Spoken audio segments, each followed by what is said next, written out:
Francis Atwoli, mwenyekiti wa chama cha wafanyakazi hapa nchini, amechaguliwa pia kuwa mwenyekiti kwa mara ya 6 mfululizo. Francis Atwoli ambaye amekuwa mwenyekiti wa chama hicho kwa miaka mingi, amekuwa mfuasi wa Raila Amolo Odinga hayati kisiasa kutoka awali. Please. Huyu kijana anaitwa William Samoei Ruto. Mimi ndio nilikuwa mpinzani yake mkali. Hakuna mwingine. Hata nikasema wakate miti huko kwao. Hata jinyonga. Lakini ukiangalia kazi ile amefanya kwa miaka 2, sisi hatungeliweza hata kama kwa miaka 5, miaka 10. Muone hiyo. For the only 2 years he has been around. Ukiingia Kisumu unaona zile affordable housing. Ukikuja Nairobi, kuja Kakamega, kuja kule Kilifi natoka kwenda Mombasa. Sasa hivi anataka kututengenezea barabara ya kutoka Rironi mpaka Mau Summit, kutoka Mau Summit Eldoret mpaka kwa mpaka na Uganda. Na hiyo njia inamaliza watu wetu. Jameni, tumuunge mkono, tusikize ya watu. Musisikize maneno ya watu. Wakati walitoa section 2A kuleta vyama vingi, sisi tulikuwa tuko na Moi. Nimekaa na Moi hiyo miaka 24. Akanipa njia ya kuingia kwake kama rafiki yake. Na mimi mpaka sasa bado niko katika KANU kwa ajili ya mzee Moi.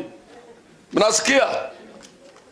Lakini tulisikia kama unapenda mtu anafanya kazi, tulitoa section 2A kama hatupendi. Tulikuwa nataka Moi awe president mpaka siku ile Mungu atamtoa. Sasa hivi sisi watu wa zamani, ukituuliza kama William Samoei Ruto anaweza enda nyumbani, tutakwambia hapana, tutakataa. And what he's talking about, Kenya to be a first country or among the first countries in the world or among the developed countries in the world, hiyo inawezekana. Watu wasilete propaganda, hii haiwezekani, watu wanalala njaa, watu wanafanya nini? Yesu Kristo alitengeneza chakula, kila kitu, samaki 2, mikate mingapi? 5. Watu wakala wakashindwa, zingine wakabeba. Na wengine bado walilala njaa. So huwezi kutosheleza kila mtu.